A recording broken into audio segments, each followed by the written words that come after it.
Our laws as it pertains to substances are draconian and bizarre. The psychopaths start this way. He was an alcoholic because of social media and pornography, PTSD, love addiction, fentanyl and heroin. Ridiculous.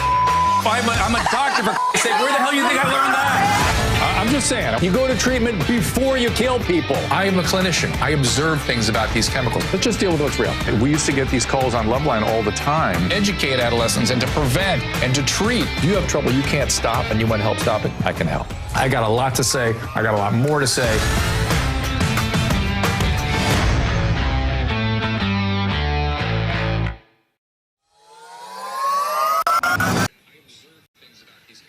And thank you for joining us. A pleasure to be here today. We are back from different time zones, so if I seem out of it today, I apologize for that. We have a couple of great guests today. We are also live on Clubhouse as well to take your calls there. I see the hands that are up, but I'm warning you, I'm going to be chatting. I've got such great guests. I'm going to be chatting with them for quite a while here. First up, we have Rob Henderson. He is a frequent flyer here on this show, I would say. He's a doctoral candidate at Cambridge, studies social and evolutionary psychology, got a BS from Yale, and he's a veteran of the U.S. Air Force.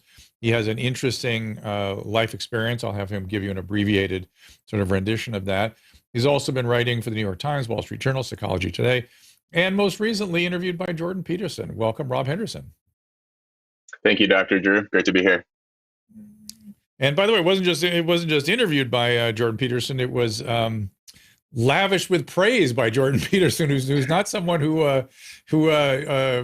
is free with that kind of thing. And I was laughing to myself even when he praised you. He was like, don't let this inflate your ego. I'm just observing the truth. It's just a matter of fact here. Yeah. You're just a good graduate student. It was really funny. That was a very, It was a very kind compliment from him, but then he sort of backtracked and said it's not a compliment, it's just an observation. This is very you have a sharp mind. This is a great conversation, and I agreed. I that it was a good conversation, not necessarily that I have a sharp mind. No, he's right. That was he's right. Yeah, and let me say it in a fun times. I'm going to say it in a more sort of holistic way. And again, my brain is not working perfectly today. I would just say the combination of your life experience and your training and your innate and intellectual abilities come together to provide important insights and observations. That's how I think of it. And tell people, if you don't mind, just give us a little sketch, of your history as a ne'er-do-well. So if you don't mind. Just very briefly. Now I'm, studying psychology at Cambridge, but, before this, my life was a lot different. I was born into poverty. My mother was an immigrant from South Korea. She got hooked on drugs when I was a little kid. I spent a few years living around foster homes in Los Angeles, lived in 7 different homes before being adopted by a working class family in Northern California. But there was a divorce and remarriage and just a lot of family drama, even after I had been adopted, and a lot of just, my adoptive father, subsequently, after he had divorced my adoptive mother, severed ties with me. I just went through a lot of chaos as a little kid and got into a lot of trouble as a consequence, never paid attention in school, barely graduated high school. And I didn't really get my life together till after I enlisted in the military and started to think more about what I wanted to do with my future. But there was a period there where I was not taking school seriously at all, and just got in a lot of trouble with my friends. Now, speaking of trouble with your friends, the one thing that I've seen, I feel like it's been on your mind lately. I read your emails every day. And by the way, how can people sign up for that? Yeah, you can just go to my website, robkhenderson.com. I put out a weekly newsletter on Sundays. Occasionally, I'll do one in the middle of the week, but the Sunday one is the one that I keep out consistently, where I write about observations on human nature, observations and sort of my discussions of various psychological studies and sociological studies, history, as well as sort of stories from my personal life. And it's sort of eccentric and eclectic, but people seem to be responding and seem to like it. They're important observations, but I maybe I'm reading this wrong, but I feel like what's been on your mind a bit lately is what, now that you have a deeper understanding of the human experience, sort of your experience with your peers at Yale and what's going on in these Ivy League campuses seems to be standing out for you a bit these days. Am I right about that? It's really been on my mind ever since I set foot as an undergrad at Yale in 2015. Just I had been discharged from the military in August of 2015, and in September I started my first semester, fall term, at Yale as an undergrad, going there on the GI Bill. A little older than some of the students, and came from a very different life background. I mean, there was a study in the New York Times a couple of years ago showing that there are more students at Yale from the top 1% than there are from the bottom 60% in terms of income for American families. So that was just a completely unexpected experience culturally. I sort of knew, of course, like the students here are going to be sort of economically affluent, but culturally it was quite a shock for me. And so that's always on my mind. It's something that I write a lot about, and why I coined that term luxury beliefs, which Jordan and I talked a lot about on his podcast. Give a sketch of that. In other words, the way I simplistically understand it essentially is that if you're not busy trying to survive, there are other ways that you can acquire power and status. Yeah, that's definitely. So luxury beliefs, I conceptualized this idea based on what I'd seen at Yale, along with a lot of the research that I'd done on sort of this old school sociology for Berlin and Pierre Bourdieu, basically indicating that, in the past, upper class people displayed their status with their material goods, sort of what they wore. And today I suggest that now people aren't really indicating their status. Highly educated and affluent people don't indicate their status quite as much with their luxury goods, and now they're doing it with luxury beliefs. And these are sort of unusual ideas and opinions they often absorb from elite universities or through the media, publications and periodicals and podcasts and so on, and all these things. And this sort of distinguishes them from sort of the masses, from conventional thought. And we can get into specifics if you want. But for the some people have pushed back on this idea. They say, actually, people still favor luxury goods. People still dress differently based on their economic level or whatever. But I made this observation recently that I'd recently flown to California and recently got back. And I walked through first class, and I noticed that the people in first class dressed exactly the same as the people in coach. You wouldn't be able to tell just by what the passengers were wearing who was a member of first class and who was sort of sitting in coach. And to me, this is sort of this indicator that, the class divides are not always so apparent by how people dress, but the upper class still has this desire to elevate themselves. And so now they do it through their ideas and opinions. Well, I mean, just look at Mark Zuckerberg, right? I mean, that guy never wears a coat or a tie or anything ever, right? And you've heard, I know you listen to Adam and Drew pod occasionally, and you hear Adam talk about this all the time. He and I sort of have talked about how when we were growing up, you'd walk onto an airplane and there would be Don Draper in a tie and blazer, maybe with a hat, and the young parent would say to their kid, Joey, and one day you could be like Mr. Draper. You just work hard, stay with it, and this could be yours. Now people walk by and go, and they go, assholes. What are these assholes up here at first? They think they're better. Fuck them. It's sort of now there's so there's actually liability in standing out now, it seems to me. It's funny. So when I was on that same flight, when I made that observation about first class and coach, during, it's a long flight to California, it's 11 hours from, London to San Francisco. I watched an episode of Curb Your Enthusiasm. And in the episode, one of Larry David's friends buys like a Maserati or something. And Larry's telling him, are you nuts? You shouldn't drive a Maserati around here. People are going to get angry at you. They're going to try to rob you. You shouldn't be driving that nice car around here. Larry's driving like a Prius or something like that. And of course, like Larry and all of his friends are multi-millionaires, but they still are like downplaying, they're dressing it down, driving very normal cars because they don't want to attract that resentment. That's right. Exactly right. And that's fine. I mean, if they really want to take it all the way, they should be doing things with that money to really, sort of contribute in ways that, maybe, I don't want to tell them how to spend their money. But in fact, there's another sort of thing I was thinking about today, I'm going to bring up right now, that I brought up with Megyn Kelly yesterday, which was, I find it so bizarre right now. One of the most bizarre trends we are into is people telling other people how to live their life. And that just is such a bizarre impulse to me. I can't even get my head around it. And when people used to accuse me of that, of somehow being a buzzkill because I help people with addiction stop doing drugs. If people want to do drugs and drink, have at it. I have no problem with that at all. If you get a disorder where you can't stop, I can help you. That's all. That's my thing. But I would never tell somebody how to live. In fact, it's considered anathema in mental health to tell people what to do with their relationships, to tell people what to do with their lives. That's considered unethical. And to me, the most glaring example of this meddlesome, weird, I'm going to tell you how to live your life. To me, the poster child experience for that was Joe Rogan and his doctor. Joe Rogan and his doctor set up a treatment plan for Joe. It worked.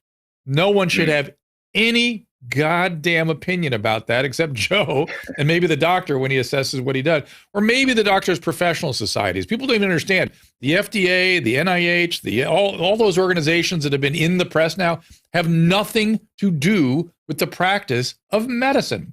And if you saw Scott Gottlieb recently, he really did a long interview where he brought that up. He said, CSC's not set up for this. This isn't how what happens when a patient and a doctor is nobody's business. Literally nobody's. The CDC just gives us morbidity and mortality reports and publications and some advice and some, that's all they're set up to do. They don't practice medicine. The FDA doesn't practice medicine. The FDA gives guidelines for what products can be brought to market. They don't tell doctors what to do with it.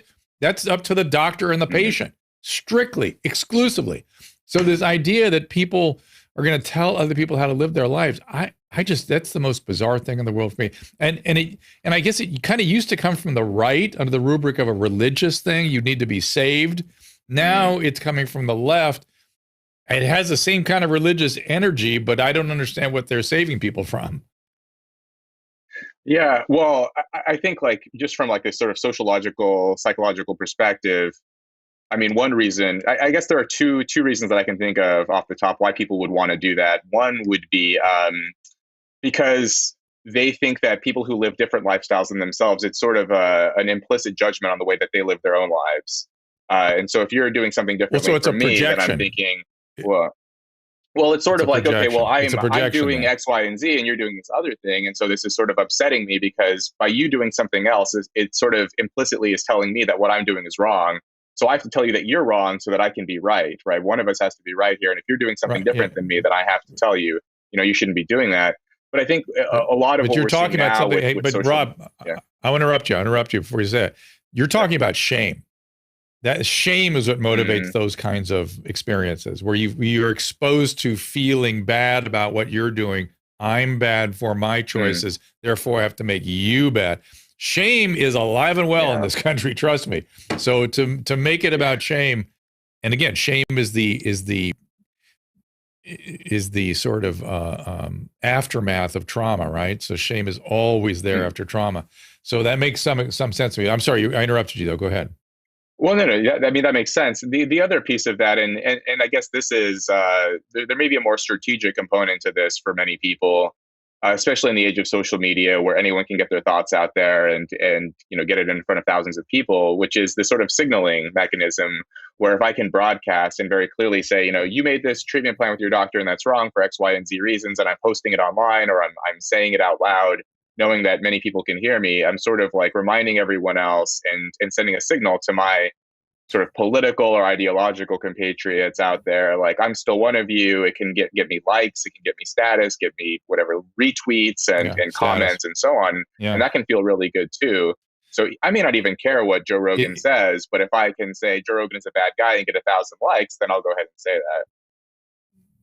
It's interesting. It's sort of very primitive and sort of disgusting, frankly. I mean, it's sort of that people are going to that level, but it makes sense. I read an interesting discussion of tribalism. I don't think it was it might have been on your email, which was that psychopathy is treating somebody in your in-group like somebody in your out-group. Think about that. Oh, yeah. They were making the point. They're making the point that when we lose so much of our humanity in identifying out-groups, we aggress against them, we shame them, we have no empathy for them. That's how psychopaths navigate through everybody. But so an interesting construct is a psychopath is someone who treats his or her in-group the way somebody else, a normal person, treats an out-group. That's right. Yeah, yeah. I had tweeted that because it was something that I had heard. I couldn't remember the specific psychologist who said that, but the observation here, I was sort of riffing off of this brief article from David Sloan Wilson, who's an evolutionary psychologist. I believe he's an evolutionary psychologist, but he was basically writing that all of us have the capacity for psychopathy, depending on the circumstance and who we're interacting with. And he made some comments about sort of our evolutionary past. And there have been, I can't remember the anthropologist's name, but it was something like, for the vast period of human history, humanity ended at the border of the tribe. And so, there's you and your group of 100, 150 people. And outside of that, those are not actually humans to you. Those are outsiders. In some languages, to this day, among like modern hunter-gatherer tribes, the word human actually only applies to those within their coalition. And outside of that, they use a different term for those who are not in the coalition, a word that doesn't mean human. It means animal or it means something else. And that's actually sort of what we naturally think. That's sort of how we naturally respond to people who are sort of outside of our circle or outside of our groups. And it's taken a long time. I know that you're a student of history and of the Enlightenment and philosophy. And all through that period of the Enlightenment, we sort of learned to expand our moral circle and think of other people as human beings. And that took a lot of work for us to get to that point. And I sometimes worry with social media and a lot of the toxicity we're seeing now that we're sort of reverting back to that old sort of primitive coalitionary mindset. Wow. Do you think that's probable? It's I think we're actually already seeing it, but fortunately it's in this sort of like digital medium where there's no one actually physically being hurt or attacked or not very often, fortunately. And it's mostly just sort of slinging mud through Twitter or Facebook or these sort of online platforms. I hope it doesn't leave this sort of digital medium. And, if we're going to enact these sort of tribal impulses, these sort of old school, sort of primitive behaviors, that it'll just mob. stay online. You're talking about mob, which is really what the founding fathers were afraid of. The French kind of were afraid of it. But mobs have always been something to be avoided. They've been something that has to be managed because it is irrational, it is tribal, it is not productive, and yet we are encouraging it today, which is wild. Is evolutionary psychology under attack? I used to like to read David Buss, and all of a sudden he was the worst person in the world. And how does it? How does David Buss is? Yeah, well, he was under attack. Oh yeah. Because he dared to say that there were biological differences and that they evolved through time, and so to take a position on that is considered anathema today. But do you feel attacked as an evolutionary psychologist? Again, I will tell you. Let me just give you the usual criticism of evolutionary psychology is you can't do RCTs, you can't do randomized controlled study. Really, everything are just so stories. Yeah. Yeah, I've heard those criticisms before, and to some degree they still exist. But I think by now the discussion is maybe less contentious. David Buss doesn't seem to be under so much, doesn't seem to be a target so much these days. He recently wrote a great book called Men Behaving Badly, which I reviewed for Quillette. I did like a 3,000 word review for Quillette, which is really, that book was fascinating. Basically going in depth on male and female sexual psychology and sort of, the circumstances in which men commit sort of heinous acts, and sort of going into dark triad personality constructs and what type of males tend to behave badly, in particular towards women and in those sort of toxic circumstances and toxic males and so on. And I think evolutionary psychology in general is in a pretty good position. I know that it has its detractors and critics and so on, but by and large, I think it helped sort of doing well. Evolutionary biology has been under attack, for God's sakes. And I was trained as a biologist, and the foundation of biology was evolutionary processes. That's how you understood biology. You didn't understand it any other way. You can't understand it any other way. But anyway, we'll get to the Dark Triad too in just a second. But I want to circle back to something you said about, we were talking about how people dress down and don't wear drive fancy cars, things like that. We just got back from France, and so I'm a little preoccupied about the French right now. And one of the things that I've learned from French friends is that the French, and I was reading about this before I went over there too, they have luxury brands over in France as sort of historical anachronisms. You notice how they don't have luxury cars in France, right? The reason they don't have luxury cars is they generally disdain luxury and money generally. Money, sort of accumulation of money and expression with luxury. The luxury brands are sort of seen, sort of artistic anachronisms of their history, but no cars, no new build, none of that. And my friends explained to me that in France, you don't get status through having money. In fact, it's disdainful. You get money, you get status, I beg your pardon, not through luxury ideas, but through intellectual prowess that you put on display, particularly through the use of the French language on a regular basis. Is that interesting? Interesting. That is interesting. I mean, I would be curious to know what those intellectual markers are exactly. Of course, I'm slightly biased, but I could imagine that many of those, the intellectual prowess that they're demonstrating would be sort of unusual ideas or certain critiques of society that you confer status on them.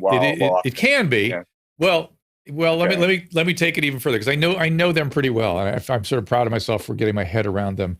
And what I can tell you from your point of view, the reason you go that way is you've never had a French teacher. Because if you had a French teacher, you would kind of understand how they peacock their intellect. And a lot of it is through the use of the language. They have the Académie Française. They have an academy that's evaluating language every day in the country of France. Are you all keeping up to the standards of what this great language is supposed to be? So language is where it starts. And then it literally gets into all sorts of intellectual ideas. Philosophy, of course, think about the French, has been a very important thing for them. Now they are bewildered. They are bewildered how Americans could be hung up on French philosophers from 70 years ago, the post-structuralists, Saussure, Foucault, all those guys, who have been considered completely irrelevant by the French. Like dumb ideas, sidelines, no longer relevant. And somehow we are preoccupied with that here in this country. That's their current sort of insight into America. And of course, they value pushing intellectual material forward. They really do. Since Napoleon, that's sort of been the thing. Well, we should adopt some of those ideas here then. I think about the intellectual arrogance. They changed the calendar. They invented the metric system. I mean, this was what happened in post-revolutionary France. The Curies came along. They decided everything was new and different, but they put it in a scientific context and an intellectual context. And when I was in medical school, essentially every neurological disorder, if you didn't know what the name was, you would just say it's named after named after a French neurologist at the turn of the 20th century. And you would never be wrong. Charcot, Babinski, whatever it is. They were just dominated on the intellectual pursuits. Of course, there were other countries, of course, Austrian and whatnot too. But it's just I just have my head in their space these days because I just spent some time with them. And it's very interesting that here, the more bizarre, the more sort of detached from reality, the ideas, and the more inflammatory, that's sort of where we're at with it. Yeah, I just read this interesting article. It was in The Spectator, originally published a few years ago, making this point that, and you can maybe correct me on some of this, but what I understand is that in France, in order to get into their top universities, Sciences Po and some of those great places, you have to score very high on these rigorous exams, on these, I think they're standardized tests. Whereas if you want to get into an elite school in the US, they're crazy. Yeah, they're crazy. Now we've gotten rid of the tests.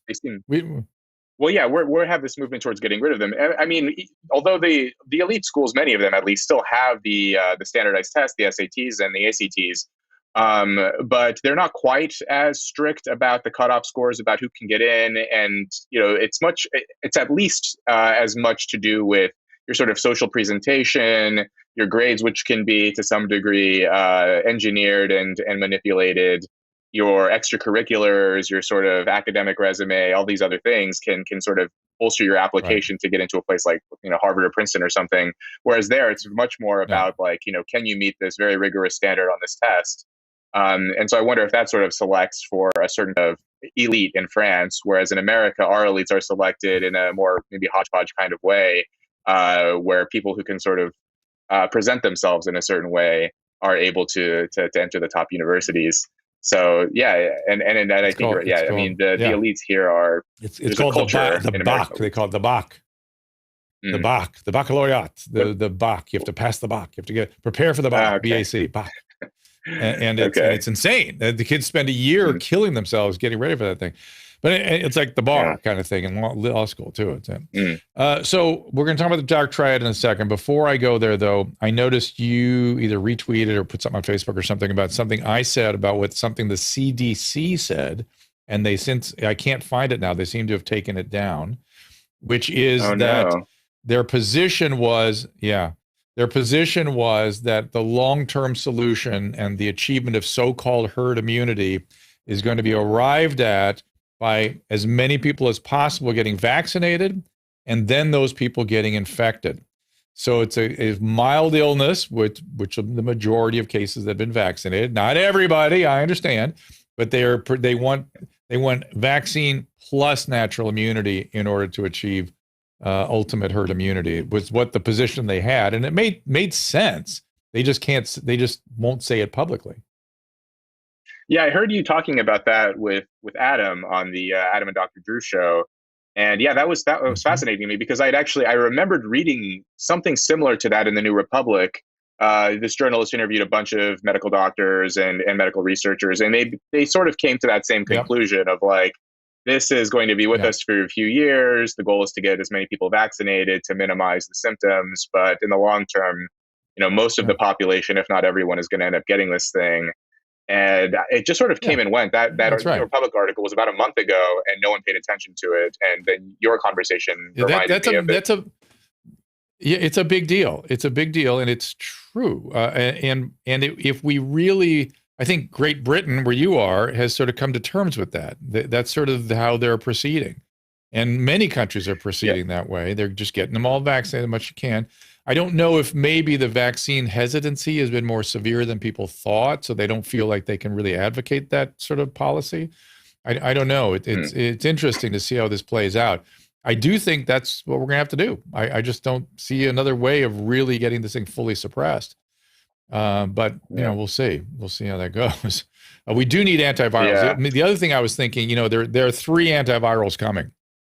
I knew of 2, now I know of 3, and they look really good.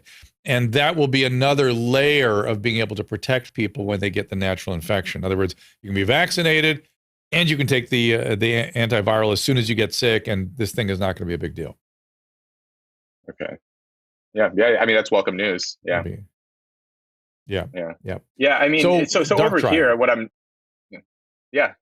Oh, go ahead and finish your thought, and then you're going to talk about the Dark Triad and what you're thinking about that these days. Well, yeah, we can get into the Dark Triad. I was just going to point out that, I've noticed here that people are just generally more relaxed about the vaccine, about the lockdowns, about everything here.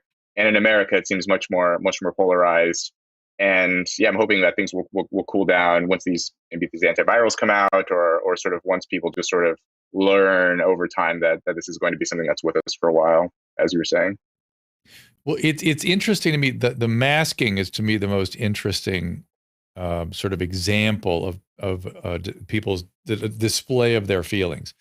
In France, they were all very apologetic. In Greece, they barely enforced it. There's just sort of, we'd like you to mask, please mask. And I started talking. In fact, it was on the Adam and Drew podcast. I started talking about the research, the randomized controlled trials on masks.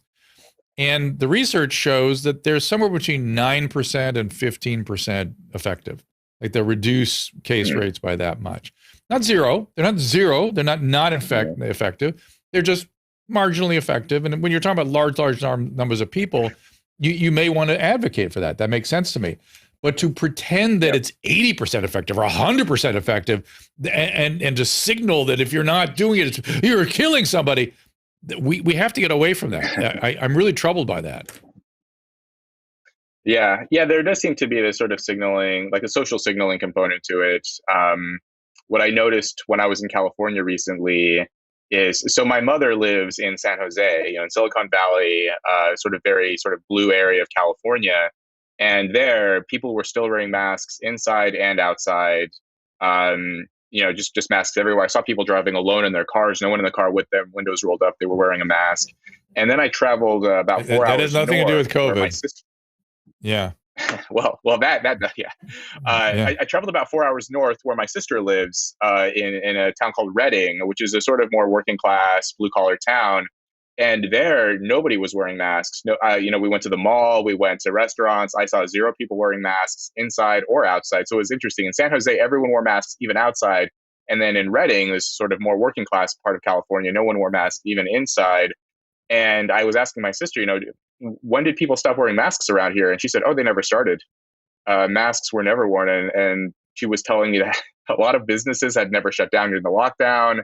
There are wide swaths of California. People don't know this, like in Central California, Northern California, that are just kind of off the grid. No one knows about these places. And they were ignoring a lot of the mask mandates and lockdown mandates basically from the beginning.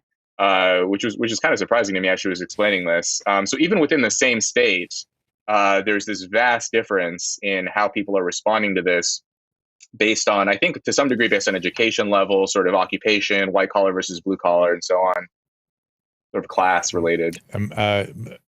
California is like at least 4 different states, maybe 5. And you went Yeah. from Northern California to far Northern California, each 2 very different states, which are different than Central California, which are different than parts of Southern California. It's all very, very different. It's really weird. I don't know this state can hold together. So let's get to the Dark Triad. What are you thinking about that these days? We've talked a little about it in the past. Is it becoming more common? Do we have a public health Dark Triad health crisis? What's happening here? That's something. The public health. I think there is something going on with this personality construct. So very briefly, the Dark Triad is a constellation of 3 personality traits studied by social and evolutionary psychologists, and it encompasses narcissism, which most people are familiar with, is sort of entitled self-importance, and psychopathy, which is this sort of callousness and this cynicism, disregard for other people, and Machiavellianism, which is associated with sort of strategic duplicity and manipulativeness. And these 3 constructs, although they're all different, they tend to be correlated with one another. So if you score high on one, oftentimes you'll score high on the others. What I find interesting about this is that, so I was curious. So what gives rise to these personality constructs? Why would someone score highly on any of these? They seem to be not always so adaptive and can hinder relationships and basically make someone unpleasant to be around. Why would these personality traits arise? So of course, like to some degree, it's due to genetics, but there does seem to be an environmental factor here. So the study, I don't recall, I think it was Peter Jonassen might have been the first author on this. It was a 2016 study finding that they were at a couple of different things and related to development in childhood. What happens in childhood that might give rise to the Dark Triad in adulthood? They looked at childhood socioeconomic circumstances. Could poverty sort of give rise to these personality traits? And they looked at instability, childhood unpredictability or instability, and to see whether these 2 things might be associated with the Dark Triad in adulthood, harmful behaviors in adulthood. And what they find is that economic circumstances in childhood are not associated at all with the Dark Triad. It doesn't really matter how poor you are as a kid. That's not really related to whether you'll develop these sort of unpleasant traits in adulthood. But what is associated is childhood instability. And the scale they used asked people questions like, when you were a kid, how many times did you relocate? How many divorces did your parents go through? How many adults moved in and out of your house on a regular basis? Just how uncertain were your circumstances as a kid? And that had quite a strong correlation with the Dark Triad. And so, of course, as I'm reading that, I always sort of connected with everything else I've read and my own personal experiences. And, I'm wondering if, as sort of families have dissolved in the US over time, divorce has spiked, single parenthood has been on the rise for a long time. And I think about the way that I grew up and a lot of my friends from high school grew up. could the Dark Triad sort of be on the rise as a result of sort of family instability in childhood? And I'm wondering what you think about that. And sort of I have based on felt your that for experience 3 and years on decades. Loveline. There's no doubt in my mind. There's absolutely categorically no doubt in my mind. What we were seeing from in sort of the 80s, 70s, 80s, 90s, we had a lot of overt childhood trauma, sexual abuse, physical abuse, abandonment. And that was creating the narcissism and the borderline stuff. But the destruction of the family makes perfect sense for me. That would create the Dark Triad kind of features. And interestingly, I'm just noticing, I've done some of the Dark Triad screening instruments with people here and there. And I've noticed that people with sort of borderline qualities don't have those. I thought they might have them. They don't have them. It's a different thing, which is kind of interesting. They have some of the narcissism, but they're not Machiavellian. They're not psychopathic. They're in their own stuff that they're trying to contend with. And they often feel bad about what they're doing, and they're exquisitely sensitive to other people as opposed to shut down to other people. And yeah, the instability of the family system and the lack of ability to trust is really underlying it. That the safety of the family system and the stable quality relationships with the adult over time, that has a massive, massive impact on child development. It just does. And we got to do something about that. There's no doubt about it. Well, there's a researcher named Jean Twenge, a social psychologist. She and Keith Campbell, another psychologist, they've documented how narcissism has been on the rise among college students. I think they tracked something like from the 1970s until the mid 2000s or something, and basically finds a consistent increase across time points among that cohort of college students.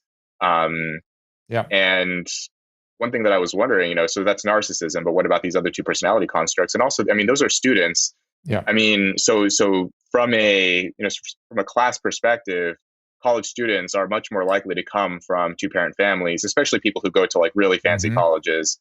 But even in general, only a lot of people don't know this, but only about a third of Americans graduate from college. It's sort of an unusual thing. Most Americans don't go to college; they don't graduate from college. And so the people who do tend to come from more stable, more middle class or upper middle class backgrounds. I'm wondering though about like working class people who tend to experience more instability in their early lives, the people who don't have as much money and sort of as much sort of security in their lives, whether people who grew up in those circumstances, if that sort of Dark Triad has increased among them across time, and this could be why, I think sort of like more lower income communities. Yeah, I think you're seeing that kind of. You're seeing it. You're observing it. Yeah, Gene had some unusual ideas about Gene Twenge about acquired narcissism and things like that. It's all. But what I find interesting though is I think the Dark Triad can be managed. I mean, your own life is an example of this because you sort of had those qualities, and they can be qualities that are sort of aren't as deep as the profound injury of childhood trauma. They're sort of survival strategies that you get into in these situations, and if you think about them, and if you provided the right environment, they can settle down rather nicely. And so that's what intrigues me now is this opportunity for help there. Yeah, I mean, I think there could be a distinction made. I mean, I agree that and there's a lot of research that supports this, that these are sort of survival strategies, the sort of short-term thinking. If you're uncertain about what's going to happen tomorrow, you may act more selfishly today, that kind of thing. And so, if there could be a sort of dispositional Dark Triad where you sort of feel these feelings of manipulation or self-centeredness or whatever, but then there's the behavioral component of whether or not you actually act on it. There's a neuroscientist, James Fallon, who you might have heard this story, but he discovered that he himself is a psychopath based on brain scans. And he reflected on sort of the way that he grew up and sort of the ways that he would manipulate his friends and sort of treat people badly and act in very self-interested ways. But he also had very loving parents and a good home environment, and they sort of instilled good values in him. So even though he felt these things and sometimes kind of acted on them in playful ways, he directed some of that energy towards his career and to being a successful neuroscientist. And, when I look at my own life, I can see some of that as well, that, when I joined the military, a lot of those young guys maybe did have some amount of these kinds of traits. Guys who join the military tend to be sort of more adventurous and, whatever. And so the military created this structure around them and gave them goals, short-term and long-term goals, and told them what they were supposed to do every day and gave them a direction. And I think there are a lot of young guys who may score highly on these traits who can be directed in a direction that's more positive rather than sort of detrimental and harmful to those around them. So James Fallon, I actually consider him kind of a friend. I've interviewed him many, many times. And his story, though, you got to remember, he has genetic psychopathy. He has a missing piece on his functional MRI. And when he started looking at himself, he was like, oh my God, when he was a late adolescent, he became a religious fanatic for a while. Like he became this almost ascetic. And he thinks that might have been a way to try to manage some of the impulses he was having. And then he did eventually, as you said, focus on his career and his academic thing, and was able to sort of figure out how to navigate socially. However, if you were close to him, family, close friend, he still treated you like shit. And when he discovered that he was a psychopath, his children and his wife went, oh, no, you're an asshole to us. You're terrible to us. And he was like, oh, okay. And then he went back in his genetic heritage and found that almost every other generation, a family member killed another family member, going all the way back to, going all the way back to his relative, Lizzie Borden. Okay. Well, isn't that interesting? So there was a genetic thing and he has this theory that there's different kinds of psychopaths, and his was the kind that really acted out on family members.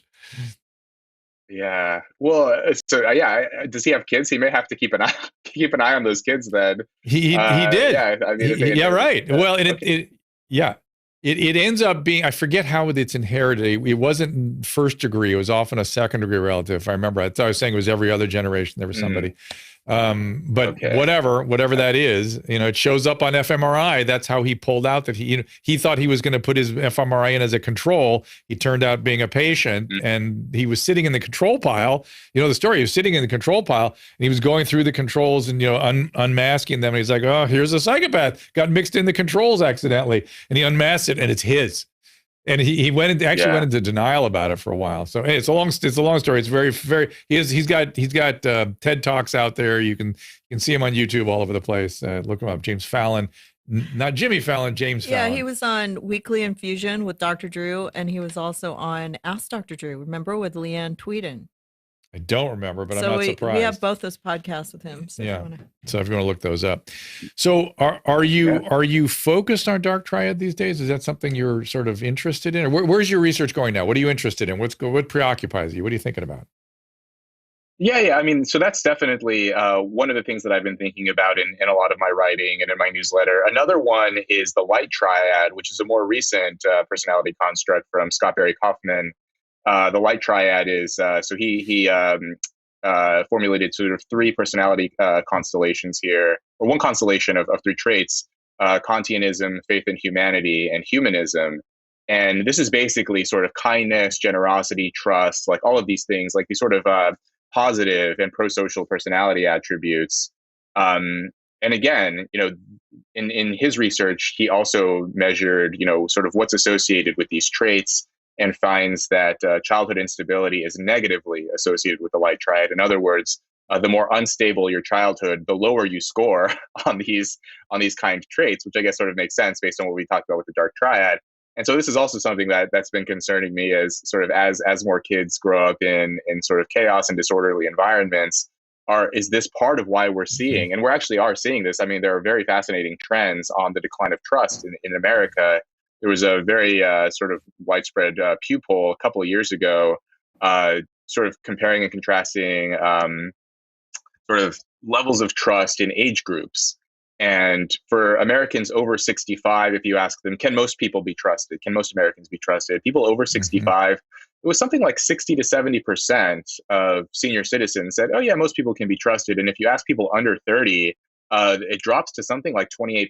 It's basically like they're less than half as likely to say that most people can be trusted. And I wonder if this, these trust issues in general might be related to sort of the childhood instability, along with this sort of sharp rise in dark triad traits, which we may be seeing as well. I mean, all of those inability things to trust. Yeah, I see that clearly, that the trust is a core phenomenon in these constructs for sure. If you don't mind, I want to just try to get to a couple of phone calls, see if anybody has questions for you. This is Kenny. Very quickly, I want to see if there's anything that comes up for you before I let you go. Kenny is, try him again. Kenny Goss, Kenny. Let's see if he comes up. It's interesting. I think people walk away from the phone when they're listening on Clubhouse sometimes, and then I pull them up all of a sudden and they're not ready. So I'm going to then try Stephen. Stephen, see if you're wanting to come up and ask Rob a question. Stephen can't come right now. Okay. So I'm going to take a little break. What's that, Susan? Let's bring Fred in because he's been waiting. Okay. Fred with Rob, or let Rob go? It's up to you. Rob, I know Rob needs to go to bed. It's I'm going to let Rob go. Yeah. Because we've got Fred Stoller coming in, talk a little Norm Macdonald, and I've sort of I've wrung out of you all I was looking for today. So I appreciate you letting me subject you to my questioning. But I actually have a really deep interest in evolutionary psychology. Whenever I try to understand what's correct or what's truth in psychological process, or why we end up with certain sociological, anthropological systems, I look to evolutionary psychology. I just do. That's where I feel like there are answers. Well, it helps me with two things. I mean, it helps me to understand sort of what I'm seeing, but it also helps me to predict what might happen next with pretty good accuracy, I would say, better than most other kinds of disciplines, I would say. So yeah, very useful. And yeah, thanks for having me on, Drew. And before I let you go, are you optimistic or pessimistic about what's going on in this country? I'm short-term pessimistic, long-term optimistic. So I'm hoping that we'll get through the bad times, and the good times will be sort of at the end of that dark tunnel. I love it. Tell them the website again, Rob. Yeah, just follow me at Rob K. Henderson on Twitter, and my website is robkhenderson.com. All right, my friend, get some sleep. I'll talk to you soon. Thanks, Dr. Drew. Thanks, Susan. Coming up, Fred Stoller, a little Norm Macdonald conversation when we return. I want to give a shout out to our good friends at Blue Mics. If you've heard my voice on this show anytime over the past year, including right now, you've been listening to Blue microphones. And let me tell you, after more than 30 years in broadcasting, I don't think I have ever sounded better. But you don't need to be a pro or have a fancy studio to benefit from a quality mic. You may not realize it, but if you've been working from home or using Zoom to chat with friends, you probably spend a lot of time in front of a microphone. So why not sound your best? Whether you're doing video conferencing, podcasting, recording music, or hosting a talk show, Blue has you covered. From the USB series that plugs right into your computer to XLR professional mics like the Mouse or the Blueberry we use in the studio right now. Bottom line, there's a Blue microphone to fit your budget and need. I can't say enough about Blue mics, and once you try one, you will never go back. Trust me. To take your audio to the next level, go to drdrew.com/blue. That is drdrew.com/BLUE. Anyone who's watched me over the years knows that I'm obsessed with Hydrolyte. In my opinion, the best oral rehydration product on the market. I literally use it every day. My family uses it. When I had COVID, I'm telling you, Hydrolyte contributed to my recovery, kept me hydrated. Now, with things finally reopening back around the country, the potential exposure to the common cold is always around. And like always, Hydrolyte has got your back. Hydrolyte Plus Immunity, my new favorite, starts with their fast-absorbing electrolytes and adds a host of great ingredients. Plus, each single serving easy pour drink mix contains 1,000 milligrams of vitamin C, 300 milligrams of elderberry extract. Hydrolyte Plus Immunity comes in convenient, easy to pour sticks that rapidly dissolve in water, make a great tasting drink, has 75% less sugar than your typical sports drink. Uses all natural flavors, gluten-free, dairy-free, caffeine-free, non-GMO, and even vegan. Hydrolyte Plus Immunity is also now available in ready-to-drink bottles at the Walmart next to the pharmacy. Or as always, you can find it by visiting hydrolyte.com/drdrew. Again, that is HYDRALYTE.com/DRDREW. Be sure to use the code Dr. Drew 25 for a special discount.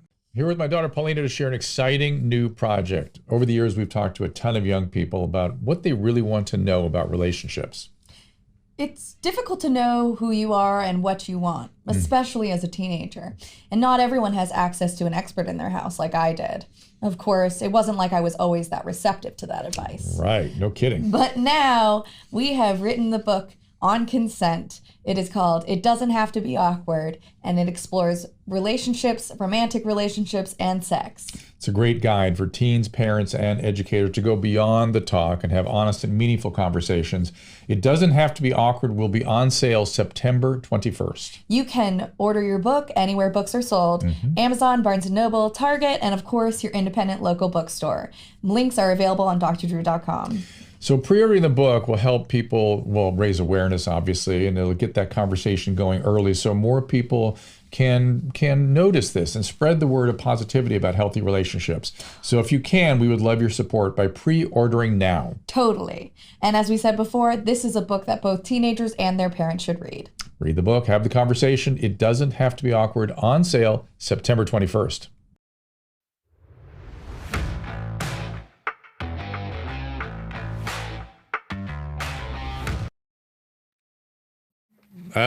Pre-order. No, you don't need to pre-order. You can get the book. It's available as of yesterday. You can get it at Amazon. You can get it signed copies at, what is that website, Susan? Premier Collectibles? PremierCollectibles.com/awkward. Premier Collectibles.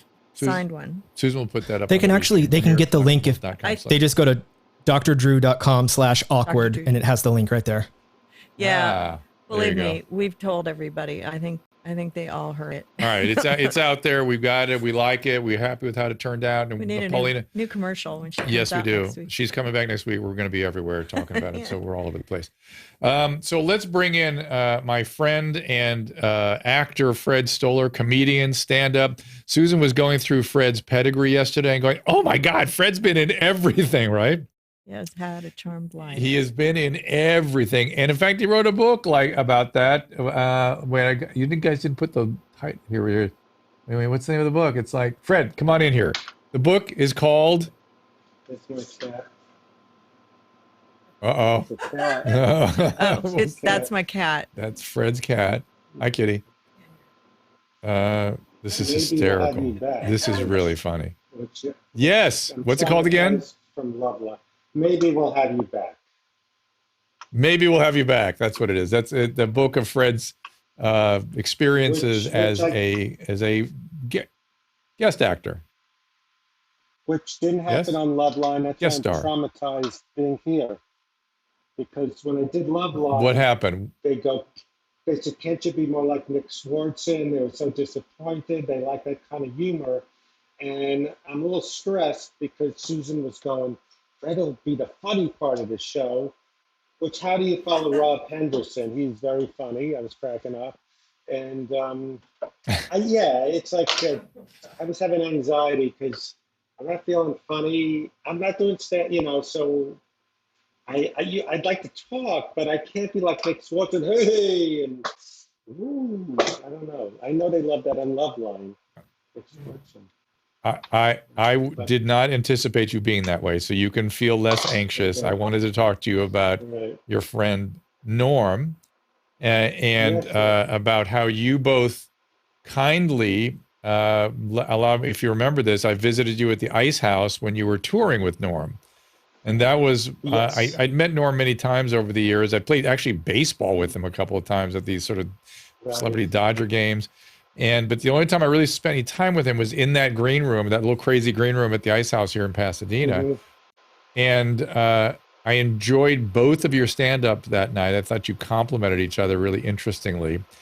And Norm told a joke that night that stayed with me to this day, where he gets out there and one of the first things he said, he goes, God, I love Bill Cosby. I love everything about Bill Cosby. I fashioned my life after Bill Cosby. I love everything about that guy except his humor.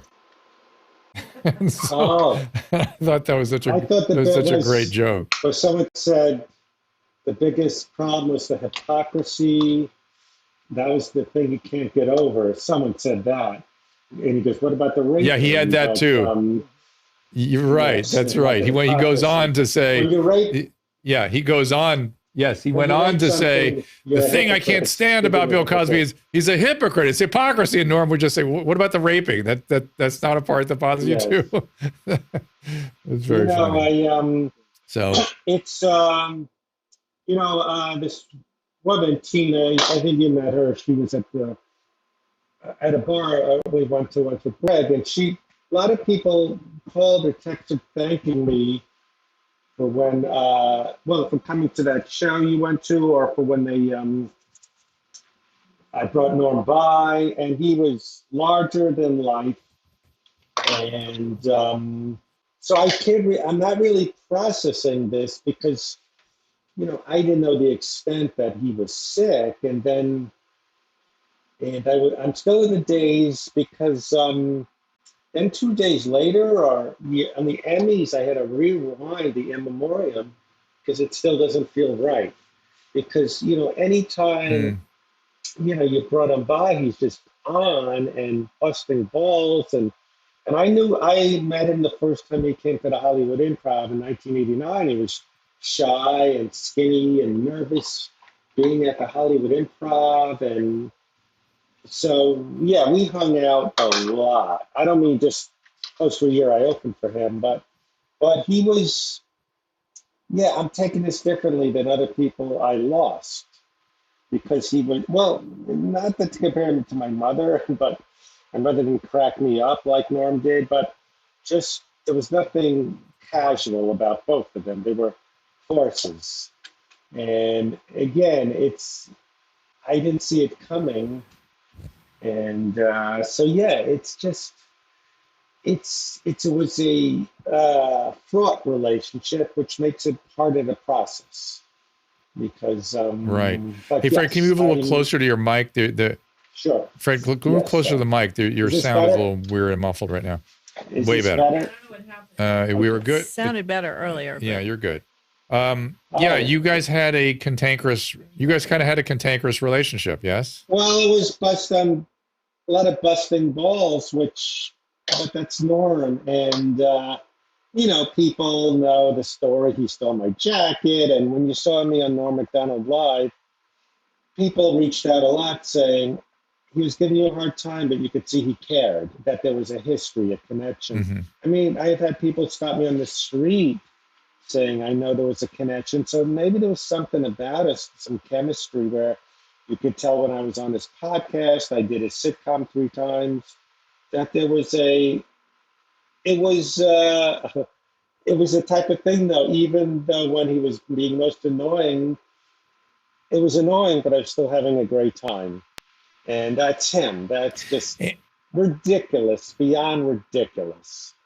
But it was, that's the way he communicated. That's the way he communicated. And it wasn't just like casual conversations. It was big, like, hanging out. And when we played tennis, we'd have to play for 3 or 4 hours. You couldn't leave. You couldn't just hang out with him. When I opened for him, part of the deal was hanging out all night long after the set till he fell asleep and just being ridiculous. So I'm very sad. Yeah, I know. No, it was just because it was ridiculous. He would do that. But he was hysterical and genius, and it was just the experience I've had since 1989. He would just like show up, sometimes at my door, and sometimes I hadn't seen him for months, sometimes years, leaving off like a best friend. What the fuck you doing, Freddie? What the fuck is this guy? And just, yeah. So it's hard to. Well, it's interesting. Same thing with my mother. Yeah. Well, my mother, what about your mother? My sister, I don't know if my sister stuck through Rob Henderson. She was texting me going, I'm confused.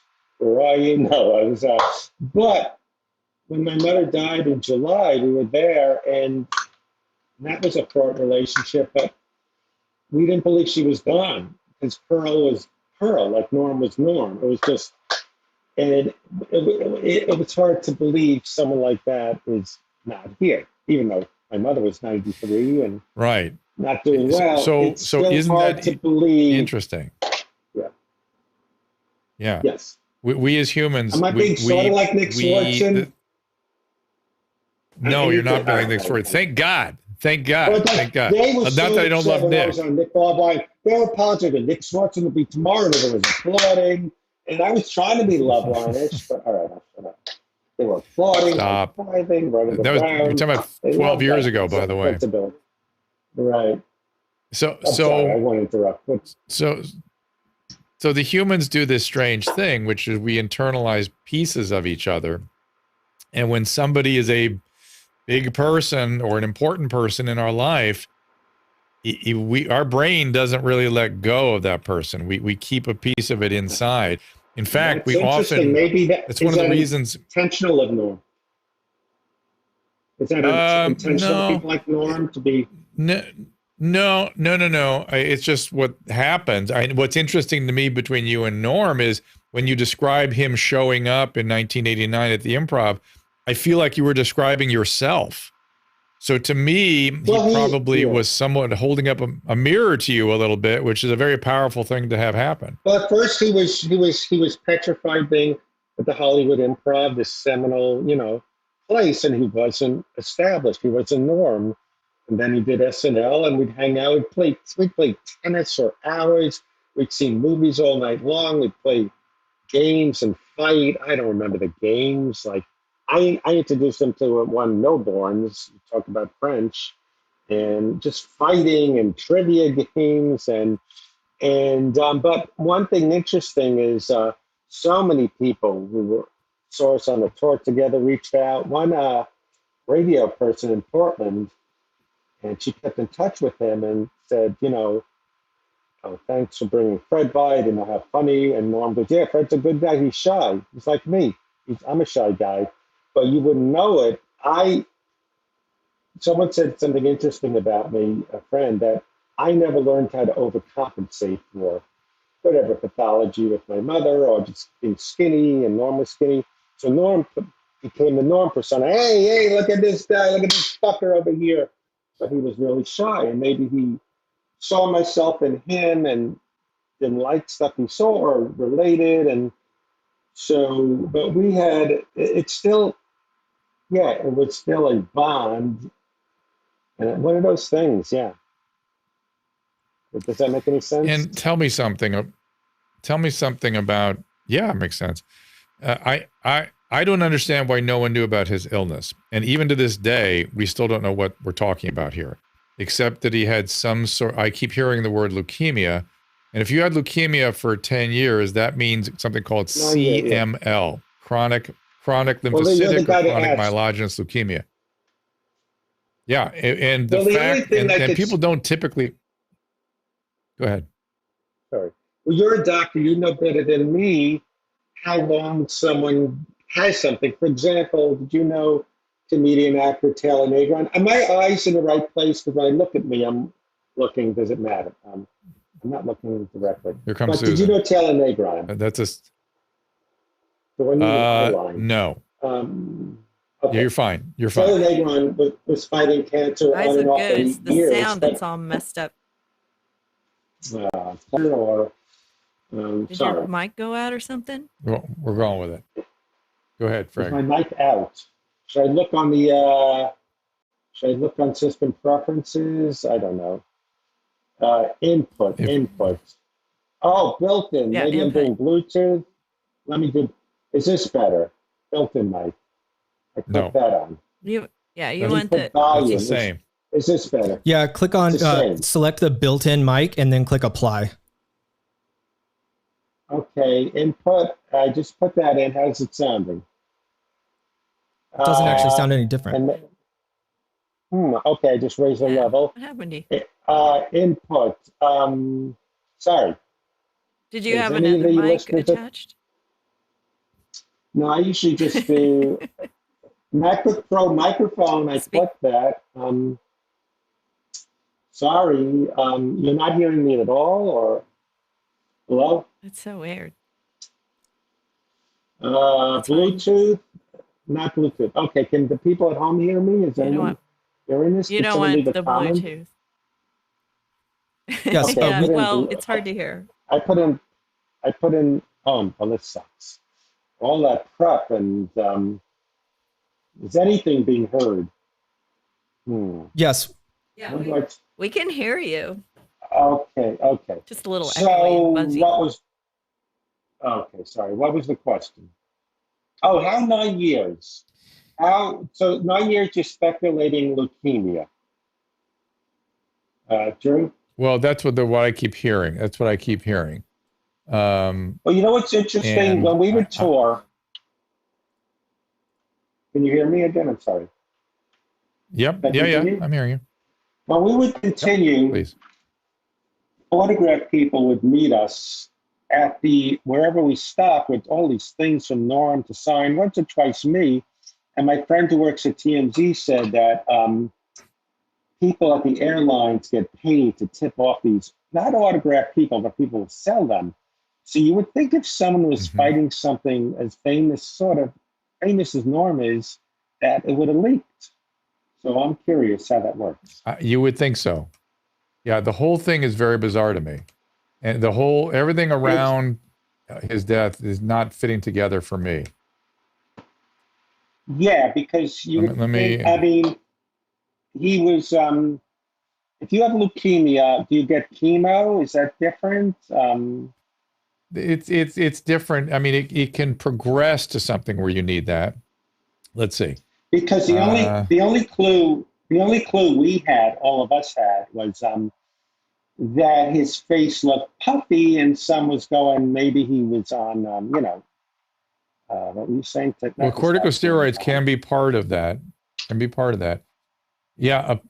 So with CLL, it does what's called a blast crisis. It sort of blasts off at the end, and you can get into a year or two of really, really bad illness. But do we know that happened? Did that happen to him? Did he have a year of struggle, or was he struggling by himself, or what happened? It's so hard to know. He was very, very private. Actually, he never liked Tignataro or people. He called it pity comedy. People that, he didn't like those confessional comedians that talked about molestation or, cancer or confessional. So he was a man's man. So Tig, who talked about her breast cancer very openly, was applauded for that. He took exception to that. Well, I shouldn't start a thing right now, but he did have some tweets. I'm an asshole because I don't know if he named her, but he didn't like. He labeled something pity comedy where he but forget Tignataro, nice person. He never talked about anything personal in his his whole career, like angst or his background, a former wife, his son, any relationships, any neurosis. So that was Norm. Norm didn't really talk about painful things. If you remember, and I think that may be why. And that sort of makes sense why we're having difficulty understanding or figuring out what happened to him, right?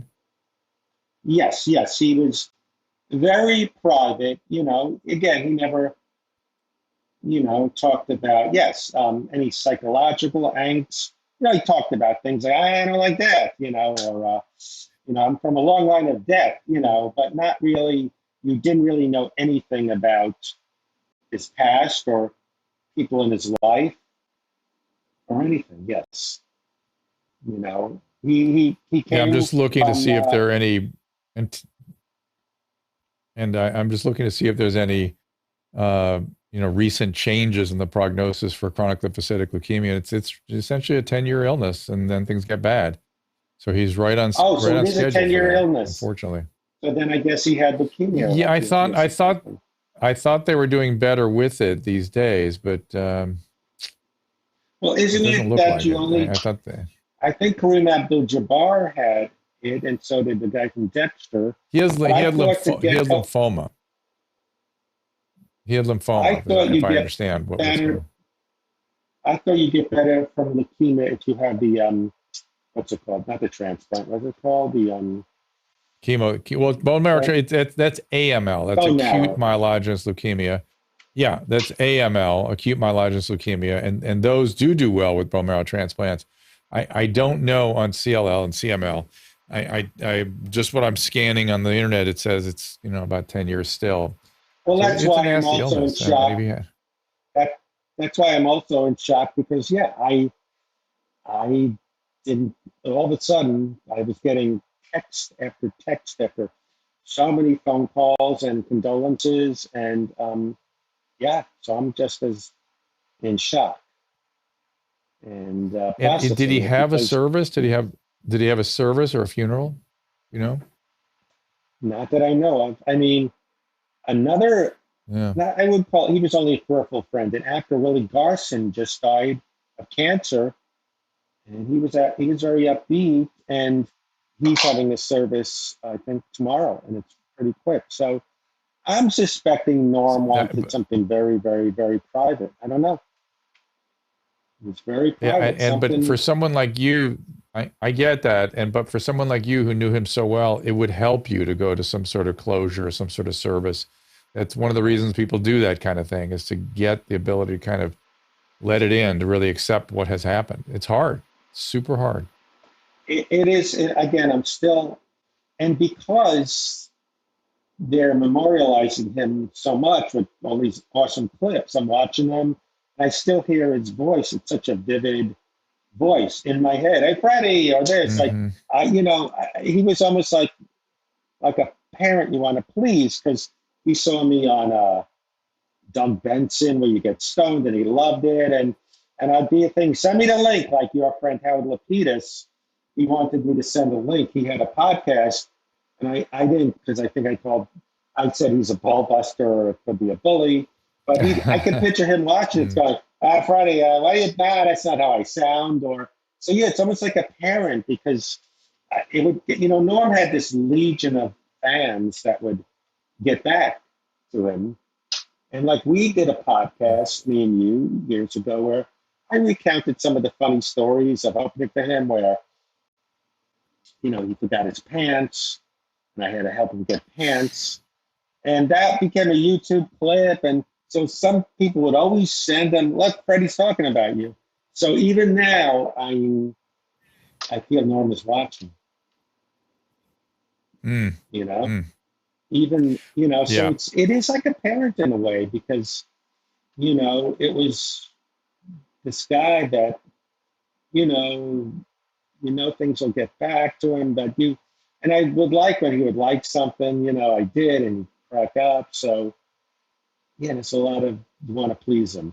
He had this thing where, if I turned him on, we'd always fight what movie, he had said something interesting, which I'm hearing a lot about people with anxiety, where he got to a point where he only wanted to watch movies he already saw.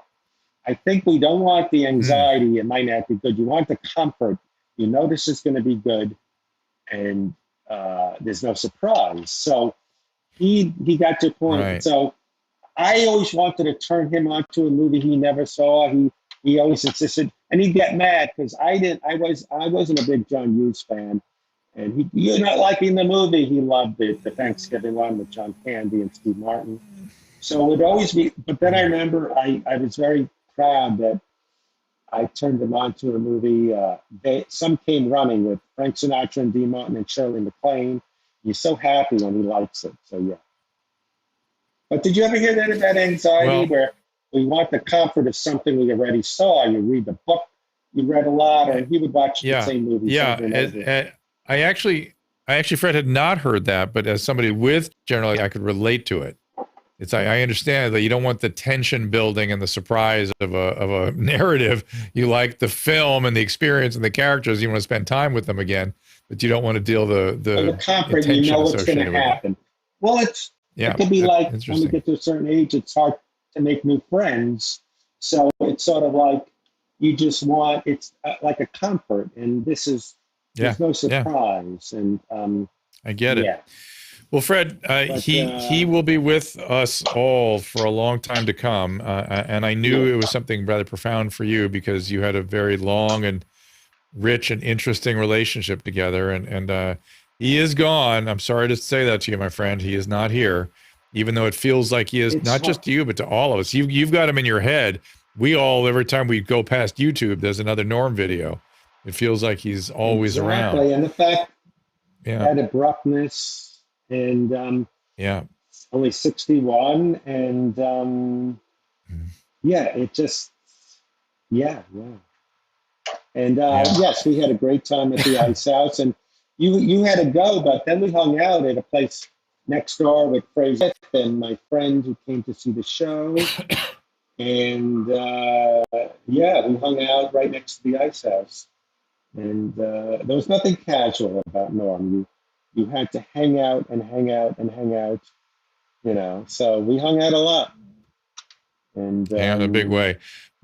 Well, Fred, I want to thank you. People are offering you their support on my chat stream here and how much they love you and how much they feel sorry for you. I appreciate that. Again, I thought Susan wanted me to like smack my head and make noises like Nick Swartzen and okay. No. Nick Swartzen actually. But everybody knows you're funny. I'm not saying anything bad about him. I remember when I did Love Line. We're going to send you a Yeti. We're going to send you a Yeti. I think Norm's messing with your sound so you can get a free mic out of me. The ghost is coming through the electronics today. Oh, he's, no. There's going to be dreams. I've been having a lot of dreams with my mother and father, and my father died 13 years ago. So, and by the way, your dad's artwork is unbelievable. You describe your dad as sort of PTSD and so quiet, and oh my God, he was he should have been a professional cartoonist. Well, my sister described him. He was like a mad scientist who went in the garage, and that's how he escaped. He just sculptured and in retirement and did all that stuff. And I apologize for the bad mic. And is dinner still on, or is Susan mad at me? Yeah, no, dinner's on and blue mic's on its way. And all right. And Fred, I'll see you soon. I'm sorry about Pearl. I'm sorry about Norm, but we're all here for you. Okay, man. Hey, thank you so much. And I always defend you, and I'm just kidding. I get asked a lot of questions about Norm and you. People I know know you. No. Yeah, so well, funny. Are you a real doctor? Yes. Oh, that's funny. So when you they think you're like Dr. Joyce. They think you're Dr. Joyce Brothers. I mean, it's like Dr. Phil. Super crazy. Super crazy. You get that a lot Not too. my though, jam. Right? People don't understand that doctor means medical. I'm an you're not like right. I'm not a psychiatrist. I'm an internist that worked in a psychiatric hospital. Yeah. But anyway, people don't understand those things. All right. So I always explain it by saying I was going to be a cardiologist, but I started moonlighting a psychiatric hospital, and that's where my interest sort of blossomed. So, okay. Right. Thank you, my friend. I'm going to let you go. All right. All right, buddy. Thanks so much. Yeah, let's do it again. Maybe we should have done it in person. I'll come in, We'll bring him in here. person. We'll bring him in. All right. Okay, and I'll also, see you later. are we gonna? Bye-bye. Okay, love you. So And I want to take some calls too. I'm gonna before I get him wrap a up. World of Warcraft Yeti. Okay, good. Yeah, we have one that they were gonna send. It has it's cool. It's black and it's got gold trim. I mean, you can't really tell it has World of Warcraft on it, but he'll like it. All right, let me try to get some calls up. Kenny, who I called up here earlier to the platform. Again, you're going to be streamed on YouTube, Twitter, Twitch, Facebook, and everywhere else that we could possibly stream out. Well, once again, Kenny's not coming up, so I'm going to go to Josh. Josh, what's going on? Hey, Dr. Drew. Hey, what's up? Not much. Really enjoyed both of those interviews. Fred actually has a lot of wisdom, and I was reflecting on just his life wisdom, Right. actually. And my question is about the Dark Triad. I had two questions. One, I wanted you to talk more about psychopathy. Mm-hmm. And the second question I had was, is borderline personality disorder sort of the female equivalent of narcissism? And is that why it doesn't show up sort of in the psychopathy realm? Yeah. Okay. I'm going to put you back in the room because that's a very complicated question you're asking, and I'm going to try to do it justice. So, the Dark Triad is narcissism, psychopathy, and Machiavellianism. As Rob and I were discussing, that's more than anything a coping strategy. I'm not sure, other than the narcissism, which can become a deep personality trait, these aren't really personality traits per se, so much as ways of navigating in the world that may be associated with narcissism or psychopathy. People argue about psychopathy and sociopathy, right? For me, sociopathy is a condition where people are narcissistic. It's a narcissistic disorder where they lack empathy, though not as bad as true narcissists. They can have a fair bit of empathy. They just don't care in certain circumstances. And other people they perceive to be in their life just to serve their needs and to make them happy. Whatever the sociopath needs, that's what other people are there to serve. For narcissist, it's a little more draconian. Like they need you to keep them pumped up, but they don't manipulate you. And if you don't cooperate with them, they just cast you out. It's a little different than a sociopath who will manipulate and entertain and get what they need from you. Different. People argue whether psychopathy and sociopathy are related or even the same thing. There are psychopathy screening tests that a lot of people use that, for me, for my sort of money, seem to be actually screened for sociopathy. So the way I look at it, sociopathy is a DSM-5 diagnosis. There are criteria for it. Psychopathy is a genetic neurobiological disorder. You can watch James Fallon's interviews and YouTube TED Talks and stuff. We were talking about how you can see the functional MRI deficiencies in the actual psychopath. Psychopaths don't have emotions. They don't understand emotions. They learn to navigate and use what they see in other people as emotions, and to understand what they are as an intellectual concept. They don't feel emotions. And so when they express an emotion, it's a manipulation typically.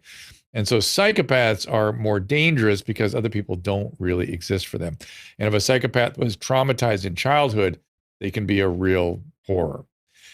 Borderline, there can be male and female borderlines, and people it's more on the female spectrum. It probably is not the female manifestation of, and by female I mean XX chromosome. Female, we're not talking about gender, we're talking about female biology. That the female, the borderline is probably the tendency for females to manifest sociopathy. So the sociopathy per se, much more common in men. Borderline, much more common in women. And for some reason that I don't know that anybody fully understands, when people have romantic attractions, sociopaths and borderlines tend to go together. In treatment programs, whenever you have sociopaths and borderlines together, you have to keep them separated because they always do things that are not conducive to their recovery together. So, and borderline disorder is it's really quite different than either psychopathy or narcissism. It's a narcissistic disorder in the sense that these people are in pain. It's a self-preoccupation. I mean, I am of the opinion that pain generally makes people self-preoccupied. So if you're walking around with a narcissistic injury, of course you're going to be focused on yourself. You are in pain. What you do with that pain is sort of the personality manifestation. And borderlines are very attuned to other people's stuff, and they use something called projective identification. That is to say, they like the way I get people to understand it, it's a tough thing to understand. But do you know when you walk in a room when a baby's crying and the baby wants you to change their diaper or feed them, the feeling you get when that baby is screaming and crying, that's a kind of a projective identification in my mind. And borderlines yes, I know what that's like. Why do you say that, Caleb? What happened? Because I have a new baby. Oh, with the He's baby. only 2 months with the old. baby. With the baby. So, I thought you were talking about somebody in your family or something. But yeah, so yeah, so you know that feeling, right? How do you describe that feeling? It's like, I got to do something. I got to make this stop, right? I literally have to, like, Caleb? if we were doing the show right now and if he was crying in the other room, I would be in the other room. I'd have to go take care of him because I don't know where that comes from. My priorities are completely changed. Well, there's our natural instinct to nurture and care for the dependent child, and that's just something that comes on to most of us, nearly all of us. But it's also that feeling of I got to make that crying stop and meet the needs of that child. Oh, it's a cute picture. That's him, by the way. Hey, look at that. He's growing. Huge. Congratulations. Huge. But he'll, I'm sure, throw some huge tantrums that get under your skin, and get you feeling like, what is that? I got to make it stop. And that's sort of a very primitive version of projective identification. And so what happens with the borderline folks is they have a lot of feelings that they disavow, a lot of awful feelings that they don't like. And they literally either project them into the other person and get you to feel those feelings, or accuse you of those feelings. Anyways, they sort of push everything off themselves, literally into other people, and then they manipulate the other people as a way of regulating their emotions. That's sort of the way to think about it. It's a very challenging thing to understand, but you get a feel for it if you've been around it. So thank you for that question, Josh. Very good question. And Kenny, I'm sorry you did not. I've tried to pull it up there multiple times. You didn't come to the podium. I want to thank those of you at Clubhouse for sticking around and sitting through our little conversation here. I think Rob Henderson is so interesting. I could talk to him all day. It's robkhenderson.com. Twitter at robkhenderson, Henderson. And then Fred's stuff. I forgot to get Fred to tell us his, let me see if I've got it here in this email you sent me. Twitter is Fred_Stoller. Is that right, Caleb? Yes, that's looks correct. like Fred_Stoller. Yeah, Stoller. Great. Thank you for that. And thank you, Caleb, for producing today's show. And thank you to Susan for sitting behind the mic here with me. And I don't think there's much else I want to get into today. We will be around tomorrow for a dose at around 2 o'clock, it looks like to me, Pacific time. Little more... with the restream, I saw you guys there. I appreciate your attendance and I appreciate all your comments, but I was enraptured with my guest today. And thank you, Freddie, for sharing your stories about Norm and your losses recently with him and your mom. And we will see you all hopefully tomorrow. Thank you so much for being here. Ask Dr. Drew is produced by Caleb Nation and Susan Pinsky. As a reminder, the discussions here are not a substitute for medical care, diagnosis, or treatment. This show is intended for educational and informational purposes only. I am a licensed physician, but I am not a replacement for your personal doctor, and I am not practicing medicine here. Always remember that our understanding of medicine and science is constantly evolving. Though my opinion is based on the information that is available to me today, some of the contents of this show could be outdated in the future. Be sure to check with trusted resources in case any of the information has been updated since this was published. If you or someone you know is in immediate danger, don't call me, call 911. If you're feeling hopeless or suicidal, call the National Suicide Prevention Lifeline at 800-273-8255. You can find more of my recommended organizations and helpful resources at